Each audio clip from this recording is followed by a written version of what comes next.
प्रभुपाद ने अपनी एक हाँ जी, प्लीज बताइए। श्रीला प्रभुपाद ने अपनी एक कंपनी खोली थी। हम्म। ठीक है। प्रभुपाद एंड कंपनी के नाम से। जी। राइट। तो हम देखते हैं कि प्रभुपाद, नहीं, मैं एक वो मेजर चीज पूछ रहा हूँ जहां पर हमने कल सेशन एंड किया। हाँ, आप सही बोल रहे हो, बहुत सारी चीज हमने कल डिस्कस की थी, बट इस समय प्रभुपाद किस फेज से गुजर रहे हैं वो समझ के ही हम नया चैप्टर शुरू करेंगे। उन्होंने कंपनी तो वो एकदम अकेले हो गए थे, उनके फैमिली मेंबर्स बेटे कोई हेल्प करने के लिए नहीं थे। फिर उन्होंने अपने सर्वेंट को बोला कि वहां पे कोल खोल कर आके हेल्प करे। राइट। बेटे स्पिरिचुअल लाइफ में तो छोड़िए, मेटेरियल लाइफ तक में हेल्प नहीं कर रहे थे। और उनका जो सर्वेंट है उसको वो बुलाना चाहते थे अपने पास, तो उसको भी जाने नहीं दे रहे थे फैमिली, मतलब पूरी तरह से, मतलब आ, कुछ हद तक हम बोल सकते हैं बहुत कर्मठ नहीं थी, हार्ड वर्किंग नहीं थे। तो चैप्टर 1 प्रभुपाद का हमने चाइल्डहुड देखा था, माता पिता के साथ कितना ब्यूटीफुल रिलेशन था, और स्पिरिचुअल लाइफ को लेके बहुत एम्फेसिस था बचपन से। चैप्टर 2 में हम देखते हैं कि उन्होंने किस तरह से कॉलेज में नाटक किया था एक बार चैतन्य महाप्रभु का, और उनकी शादी हुई राधा रानी दत्त से। अम, और गांधी जी के मूवमेंट से वो कैसे जुड़े हुए थे, सुभाष चंद्र बोस से भी जुड़े हुए थे कहीं ना कहीं। चैप्टर 3 में हमने देखा कि उनकी मुलाकात होती है उनके होने वाले गुरु से, और एक बहुत अच्छा उन पे प्रभाव पड़ता है उस पर्सनालिटी से मिलकर।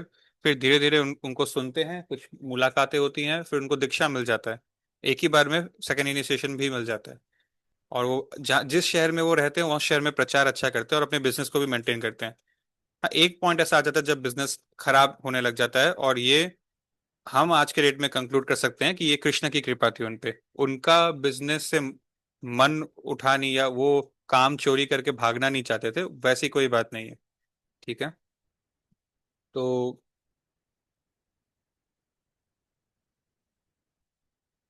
लास्ट चैप्टर जो हमने डिस्कस किया वाज द वर्ल्ड वॉर के बारे में। अब हम आते हैं चैप्टर 6 में, अननोन फ्रेंड। तो चलिए आज हम शुरू करते हैं। माधवेंद्र पुरी, अगर आप में से कोई है जिसने इस नाम को पहले सुना है?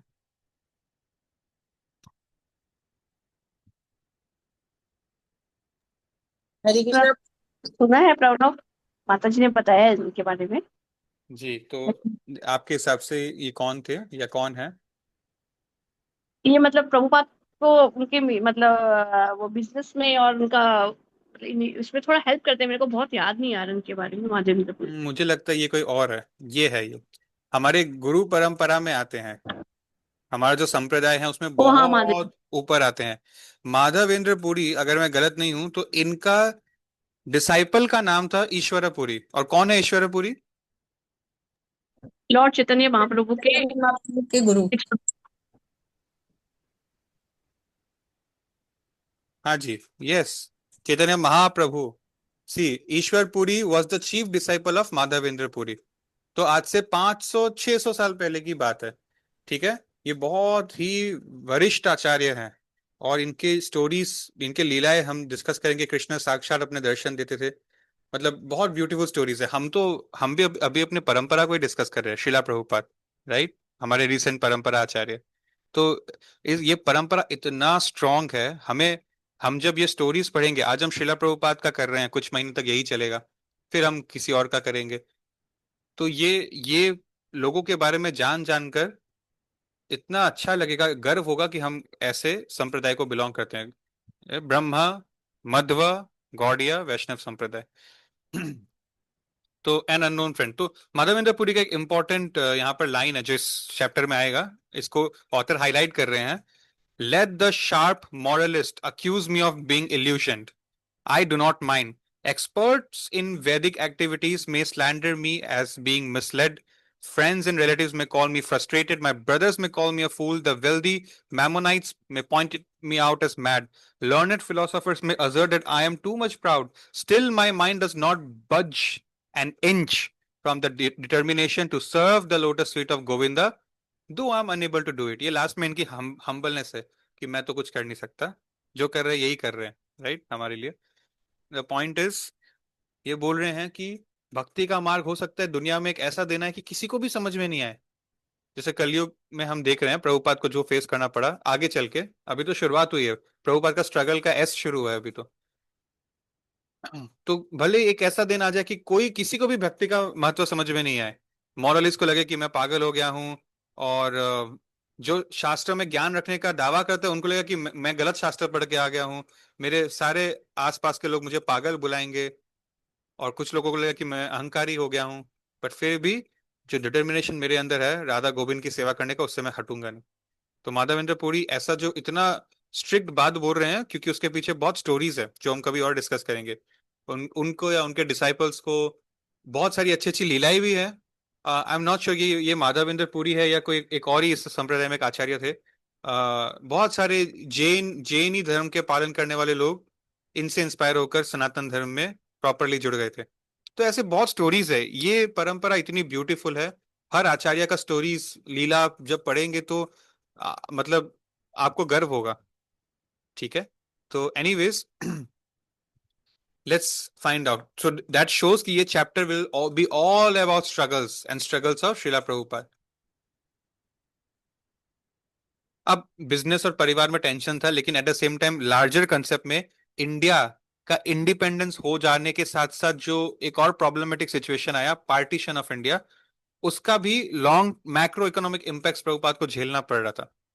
पॉलिटिकली वो बिल्कुल एक्टिव नहीं थे, ठीक है, गांधी जी का मूवमेंट बचपन में ही छोड़ दिया था, लेकिन ऑफ कोर्स वो एक आम नागरिक होने के नाते उनके अभी रोजाना लाइफस्टाइल में फर्क पड़ने वाला था। तो जिन्ना को पाकिस्तान चाहिए था। हालांकि ये लड़ाई देखिए, हम बॉडी से अपने आप को आइडेंटिफाई करते हैं। जिन्ना साल भर भी राज नहीं कर पाया पाकिस्तान में, क्योंकि उनको पता था कि उनको एक क्रॉनिक डिजीज है, कुछ एक बीमारी है, वो ज्यादा महीने जिंदा नहीं बचेंगे। और पता नहीं किस तरह से बाकी लोगों को ये बात नहीं पता थी, या पता होते हुए भी उन्होंने जल्दबाजी की। अगर वो लोग साल भर रुक जाते तो शायद इंडिया और पाकिस्तान अलग होता ही नहीं, क्योंकि ये लड़ाई ये था कि दोनों व्यक्ति को प्राइम मिनिस्टर बनना है, राइट। तो जिन्ना का जिद था कि हमें चाहिए एक अलग मुल्क पाकिस्तान। तो ब्रिटिश सरकार जाते जाते नेहरू को बुलाई कि अब आप इंटरिम गवर्नमेंट आप संभालिए, और हम अपने हिस्ट्री बुक्स में पढ़ चुके हैं कि इस चीज से जिन्ना बहुत अपसेट थे।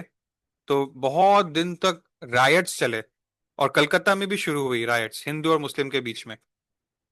5 दिन के अंदर 4,000 लोग मर गए, और हजारों लोग तो जख्मी हुए।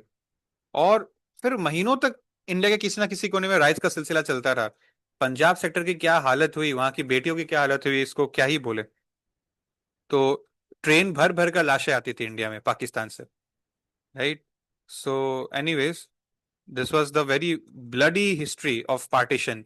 अगर मैं बात करूं, वर्ल्ड वॉर 2 एक बहुत दुखद घटना थी जिसमें बहुत ज्यूज मारे गए।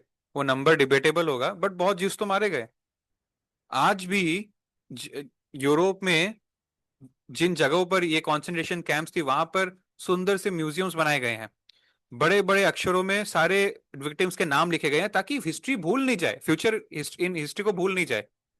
हम एक आउट ऑफ रेस्पेक्ट इसको बना के रखे हैं। लेकिन यूरोप जैसे तो इंडिया रिच था नहीं इंडिपेंडेंस होने के बाद, वो तो अभी भी स्ट्रगलिंग था। आज थोड़ा थोड़ा डेवलप हो रहा है। तो आज तक पार्टीशन में जो ब्लडशेड हुआ वो वर्ल्ड वॉर के आगे भी कुछ नहीं था, लेकिन हमारा उसका कोई मेमोरी नहीं है, कोई मेमोरी नहीं है, कुछ भी नहीं है। बहुत दुख की बात है। सो 1947 में जो माउंट बेटन वाइस रॉय थे, जब अंग्रेज छोड़कर जा ही रहे थे, तब जो अंग्रेजी लीडर था वहाँ इंडिया में, तो अब वो लोग पावर ट्रांसफर करने का बात हुआ। तो फिर से मुस्लिम्स वे डिमांडिंग पाकिस्तान, इसी के लिए सारा राइट्स इंस्टिगेट हो रहा था। फाइनली कांग्रेस मानी, और वो बंटवारा कंप्लीट हो गया लीगली, ठीक है। लाखों लाखों सिख्स और हिंदूज पाकिस्तान में रह गए, बहुत सारे मुस्लिम इंडिया में रह गए।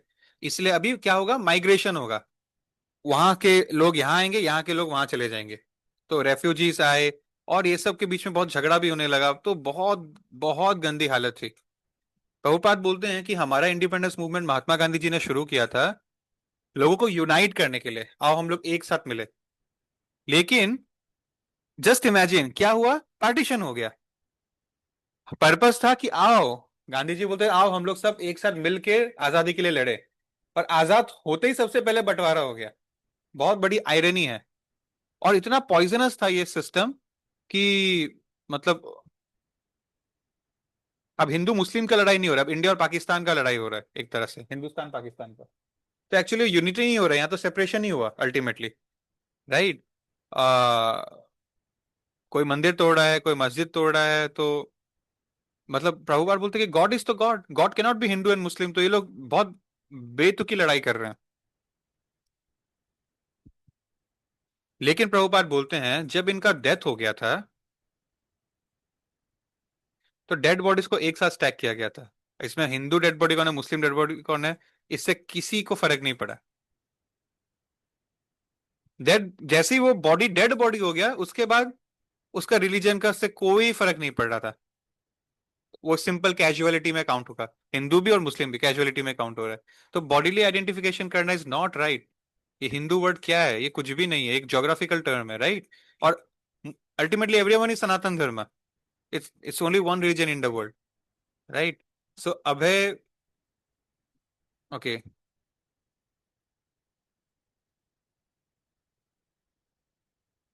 इनफैक्ट जलियनवाला बाग, इससे मुझे याद आता है कि ये एक ऐसा इंसिडेंट था, क्यों एक सिंपल सा पीसफुल मीटिंग जिसमें लेडीज और बच्चे भी शामिल है, वहां पर ऐसी गोलियां बरसाई गई। ऐसे तो हम सिर्फ पढ़ाई के दम पे ही बोल सकते हैं क्या हुआ था क्या नहीं हुआ था, है ना, हम कोई भगवान नहीं है। तो there must have been a multitude of different reasons, कोई रीजन मेजर होगा, कोई रीजन माइनर होगा, बट जो कोर मेन रीजन था एक्चुअली वो ये था कि Britishers could not stand Hindus and Muslims uniting together. वहां पर उनको बहुत वो चुप गया था वो बात। उस मीटिंग में, हजारों लोगों की मीटिंग में, कोई वो नहीं था religious difference. Sikhs, Hindus, Muslims सब एक साथ बैठ के मीटिंग कर रहे थे। तो वो चीज बर्दाश्त नहीं हो पाया, क्योंकि जो कम्युनल टेंशन है इसको फ्यूल करने में ब्रिटिशर्स ने और मतलब अच्छा रोल निभाया था। तभी तो डिवाइड एंड रूल की पॉलिसी पे वो लोग राज कर पाए। तो ये प्रॉब्लम हो जाता, अगर रिलीजियंस यूनाइट हो जाते तो फिर इंडिया से ये लोगों को भागना पड़ता। ये एक कोर रीजन था, नॉट द ओनली रीजन, ठीक है। सो एनीवेज, तो अभय को तो यही दिख रहा है कि जब तक सरकार कृष्णा कॉन्शियस नहीं होगी, तब तक हमारे लाइफ के रियल चैलेंजेस कभी सॉल्व ही नहीं हो रहा है। ब्रिटिशर्स गए तो उसके बाद इंडिया पाकिस्तान हो गया, उससे पहले मुगल था। ये सब सिलसिला चलते रहेगा, राइट। एंड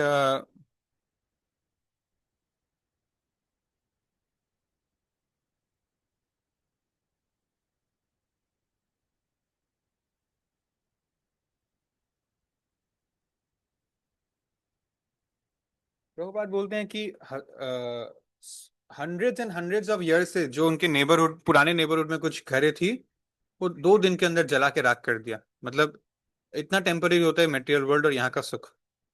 तो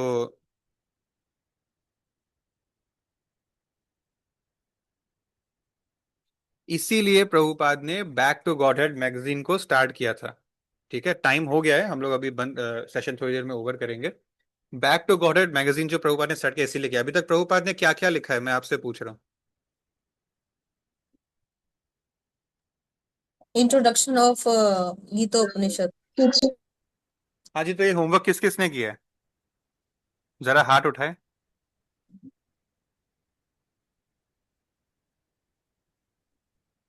कितने पेज का है सौम्य प्रभु।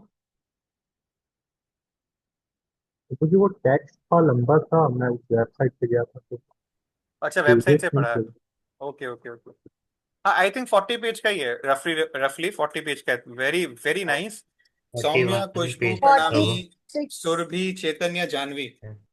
तो क्या, मैं तो नहीं बोलूंगा कि आप सब कुछ समझाने बैठ जाओ, लेकिन आपको क्या याद रह गया या कौन सा बार आपको स्ट्राइक हो गया, अच्छा लगा 40 पेज में से। मैं जानता हूं कि थोड़ा सा टेक्निकल फील हुआ होगा, एम आई रॉन्ग। नहीं, हो भी सकता है कि आप लोग इंटेलिजेंट हो, आपको समझ में आ गया, बट इनिशियली मुझे थोड़ा टेक्निकल लगा था। तो क्या समझ में आया आप लोगों को, क्या सुंदर, क्या अच्छा लगा, क्या स्ट्राइक होगा, क्या मन में याद रह गया। एक पेज तो याद रह ही गया होगा। शेयर करिए आप लोग सब। सौम्य प्रभु। प्रभु जी मुझे उसमें काउ एंड डंक पॉइंट, वाला एग्जाम्पल। हाँ, प्रभु जी सुरभि उसमें माता ऐड जी ने कौन? बहुत सुंदर बात बोली है। अगर मुझे याद है, आप मुझे करेक्ट कर दीजिएगा, वहां पर ये लिखा था कि शास्त्रस का इंपॉर्टेंस क्या है। ब्लाइंड रिलीजन, ब्लाइंड फेथ बेवकूफ आदमी फॉलो करता है। देखिए, काऊ काऊ एक ऐसा चीज है जिसमें कुछ वेस्टेज देने के लिए है ही नहीं। काऊ का गौमूत्र भी अच्छा है बॉडी, मतलब हेल्थ के लिए हमारे। और काऊ का जो, जिसको हम लोग, हमारे लिए फीशीज होती है, पर वो काऊ के लिए जो गोबर वो देती है, एक्चुअली उस गोबर में लक्ष्मी का निवास है। जस्ट इमेजिन, हम लोग अभी दिवाली आ रहा है, हम लोग लक्ष्मी जी को पूजेंगे, है ना। लक्ष्मी मतलब पैसा, पैसा मतलब सब कुछ आज के डेट में। लेकिन वही गोबर मतलब छी छी छी बोलते हैं। ये गंभीर बात है। सो गोबर इज लक्ष्मी। गाय का बॉडी अगर आप गूगल करेंगे ना, गाय के बॉडी का डिटेल डिस्क्रिप्शन, एक एक देवता, एक एक जन का वास होता है। गाय का एक आंख सन है, एक आंख मून रिप्रेजेंट करता है। एक एक चीज एक एक देवता को रिप्रेजेंट करती है, पूंछ पूंछ पैर सब कुछ। और गोबर लक्ष्मी। तो हाँ जी, गाय के गोबर से हमारा सॉइल फर्टाइल हो सकता है, सॉइल से हम लोग अपने लिए अनाज उगा सकते हैं। That is one of the benefits of गोबर। आ, तो उस शास्त्र में लिखा है कि गाय का गोबर प्योर होता है। गाय का अगर वेस्टेज जिसको हम बोल सकते हैं वो एक्चुअली प्योर होता है। लेकिन गुरु, गुरु तो कितना इंपॉर्टेंट है, हम अभी इस बुक में देख रहे हैं ना। प्रभुपाद के गुरु, उनके गुरु, गुरु एक ह्यूमन बॉडी लेकर आए हैं। उनका जो बॉडीली वेस्ट है उसका कोई इंपॉर्टेंस नहीं है। वो हमारे ही तरह वेस्टेज ही है। ठीक है ना, राइट। तो ये सब शास्त्र में क्लियरली मेंशन्ड है हर चीज। कोई कोई फैनेटिक कल को कुछ भी बोल सकता है, लिख के रखना जरूरी है, राइट। गाय का सो कॉल्ड वेस्टेज को इंपॉर्टेंस दिया गया है, बट गुरु का कुछ भी नहीं है इंपॉर्टेंस। गुरु का सिर्फ एक चीज इंपॉर्टेंट है। क्या इंपॉर्टेंट है? वाणी। वाणी। Thank you, very nice. वाणी, या लिखित रूप में भी वाणी हो सकती है। सो या, थैंक यू सुरभि माता जी। एंड नाउ सौम्य प्रभु। प्रभु जी उसमें मेनली फोकस किया गया है कि एट द लास्ट टाइम में हम कृष्णा को किस तरीके से रिमेम्बर कर सकते हैं हमारे डेली प्रोसेस में हम हाँ कृष्णा जी, को हाँ इन्वॉल्व जी। करें। लाइक मैं राइट पढ़ाई राइट कर रहा राइट। हूँ जब, तो उसमें भी इन्वॉल्व कर रहा हूँ कि कृष्ण के लिए पढ़ाई कर रहा हूँ। कोई वर्क कर रहा हूँ तो वो कृष्ण। तो एक तरीके से मैं वो वर्क तो कर रहा हूँ, बट मेरे साथ जो कोई काम कर रहा है उसके वर्क और मेरे वर्क में जमीन आसमान का फर्क होगा। वो भी पढ़ाई कर रहा है, मैं भी पढ़ाई कर रहा हूँ, बट क्योंकि मैं कृष्ण कॉन्शियस में वर्क कर रहा हूँ तो मेरी एक्टिविटी बिल्कुल डिफरेंट हो जाएगी उससे। यस, बाहर से दोनों एक लग रहे हैं लेकिन अंदर से इंटेंशंस अलग अलग है। बहुत अच्छी बात है। और डेथ के बारे में भी आपने बोली। अक्सर डेथ के टाइम में हमको बॉयफ्रेंड गर्लफ्रेंड का स्मरण आता है, बट कोशिश करना चाहिए कि कृष्ण का स्मरण है, या अपने गुरु का स्मरण है, या गुरु के भक्तों का स्मरण है, या कृष्ण का किसी रूप का स्मरण है। अल्टीमेटली कुछ स्पिरिचुअल रियलाइजेशन हो, तो तब हमारा लाइफ सक्सेसफुल होगा। नेक्स्ट, प्रणामी माता जी। आई थिंक आपका कल कोई डाउट भी था, माता जी, यू कैन आस्क। प्रभु जी हरे कृष्णा। हरे कृष्ण। प्रभु जी, एक तो मुझे उसमें सबसे ज्यादा अच्छा लगा जो सनातन धर्म के बारे में बताया। मतलब मुझे बहुत डाउट भी था कि एग्जैक्टली क्या है, तो मतलब काफी अच्छे से एक्सप्लेन किया गया है। और मुझे वो एग्जाम्पल बहुत पसंद आया जिसमें मतलब उन्होंने कहा कि अगर कोई कपल है और उनमें से किसी भी एक का एक्स्ट्रा मैरिटल अफेयर चल रहा है तो हम्म। वो मतलब बहुत अच्छे से घर पे रहेंगे और ज्यादा अच्छे से इनफैक्ट काम करेंगे ताकि दूसरा पार्टनर को शक ना हो। तो उसी तरह से जो बताया है कि हमें अपने मतलब मटेरियलिस्टिक ड्यूटीज अच्छे से करना चाहिए, मतलब भगवान को याद करते हुए। तो ये चीज बहुत अच्छा मतलब वेरी एग्जाम्पल गुड, था। Very good observation. Just like Surabhi माता जी। आ, उन्होंने, प्रभुपाद बताते हैं कैसे रहना है। ये एक एग्जाम्पल, कोई सपोर्टिव एग्जाम्पल नहीं है तो इसको फॉलो नहीं करना है, बट ये इससे हमको खाली समझना है कि एग्जाम्पल का इंटेंसिटी क्या है। एक वाइफ है जिसका एक्स्ट्रा मैरिटल अफेयर चल रहा है, ठीक है। तो वो हस्बैंड के सामने फालतू का झगड़ा, पंचायती चुगली कुछ नहीं करती है। अपना ड्यूटी, काम से काम करती है, अच्छे से डिटैचफुली काम करती है। और पूरे टाइम उनके मन में ये रहता है कि कब मैं इससे फ्री होके अपने रियल पार्टनर के साथ टाइम स्पेंड कर सकूं। It's not a example we should follow, but this example is important because ये डिजायर हमारे अंदर बहुत स्ट्रांग होता है, सेक्स डिजायर। तो इसको प्रभुपाद इससे हमको शिक्षा दे रहे हैं कि जब हम इस मेंटेलिटी से इस दुनिया में काम करें कि हम यहाँ काम कर रहे हैं, बट हमारा माइंड में सिर्फ स्पिरिचुअल वर्ल्ड आ रहा है, कृष्णा आ रहे हैं, तो हमारा लाइफ सक्सेसफुल हो जाएगा। तो काम करने से तो भागने को बोला नहीं है, लेकिन डिटैचफुली काम करना है। तो that's a very good example. मेरा इच्छा है एक एग्जांपल इसमें, जैसे प्रभुपाद ने दिया, मैं एक छोटा सा एग्जांपल ऐड करने का, लेकिन आज समय नहीं है, तो कभी और वो एग्जांपल मैं दूंगा। मेरे से रहा नहीं जा रहा, मैं अभी दे देता हूँ, ठीक है। ऐसा है कि एक शो है, मैं नाम नहीं लूंगा क्योंकि जनरली बहुत वायलेंट शोज रेकमेंडेड नहीं होते हैं हम देखना हमारे लिए, और कोई खास शिक्षा भी नहीं है वो सब में, बट एनीवेज एक बहुत फेमस टीवी शो है, उसमें एक ड्रग डीलर का कैरेक्टर है। तो एक्चुअली वो एक, जैसे KFC होता है ना चिकन आउटलेट्स, वो अपना चिकन का कोई आउटलेट चलाता है, फ्रेंचाइजीज है अलग अलग, बट एक्चुअली वो एक उसका फ्रंट दिखाने को है कि मैं तो एक बड़ा चेन चला रहा हूँ खाने पीने का। एक्चुअली वो एक ड्रग का बिजनेस करता है, वहीं से उसका मेन कमाई आता है। बट वो जब अपना आउटलेट्स में जाता है नॉर्मल बिजनेसमैन, तो वो बहुत डिटैचुअली काम करता है, स्टाफ के साथ अच्छे से बात करता है, कस्टमर के थोड़ा लॉस भी हो गया तो कोई दिक्कत नहीं है, दिक्कत क्यों होगा, वो तो उसका रियल बिजनेस है ही नहीं।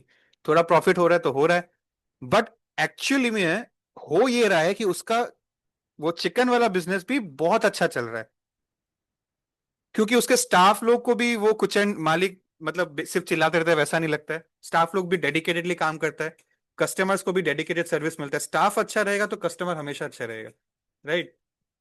और एक्चुअली वो बिजनेस भी अच्छे से चल रहा है। यहीं अगर वो इमोशनली उस बिजनेस को करता कि वही मेरा सहारा है, वही मेरा सब कुछ है, तो शायद उतना सक्सेसफुल नहीं होता। तो जैसा अभी माता जी ने एक एग्जाम्पल दिया, वो एग्जाम्पल बहुत सपोर्टिव नहीं है, थोड़ा नेगेटिव एग्जाम्पल है, मैंने एक और नेगेटिव एग्जाम्पल दे दिया, राइट। बट इससे हमको पता चल रहा है कि कैसे हमें इस दुनिया में रहना है, रिजल्ट से अलूफ रहना है। थैंक यू जी। यस कविता माता जी।